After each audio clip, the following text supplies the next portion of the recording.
आंनि बड' सेंग्रा इउटुब चेनेलाव फिन खनसे बरायहरनाय जाबाय। भिडिअखौ स्किम खालामालासिनो जोबजासिम नायजोबबानो जाबाय। बे मिउजिक भिडिअनि टाइटेल एबा मुङानो जादों मदारनजों। बे मिउजिक भिडिअआव फाव खालामनाय नुनो मोनदों जनक, फान्थावस्रि, निजोरा, जास्टिन। आङो मेथाइखौ रोजाबदों खुंगुर मिथिंगा। बे मिउजिक भिडिअआ रिलिज जानानै थांबाय जेडि प्रडाक्शन चेनेलाव।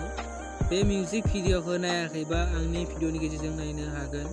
भिडिअनि लिंकखौ आं डिसक्रिपसनाव होनानै दोनदों, थांनानै क्लिक खालामनानै नायहैबानो जाबाय। आरो लोगोसे सोरबाफोर आंनि चेनेलाव गोदानै फैदोंबा लाइक, कमेन्ट, शेयार, साबस्क्राइब खालामनो दाबाव। आरो लोगोसे नेक्स्ट भिडिअआव लोगो मोनबावसिगोन।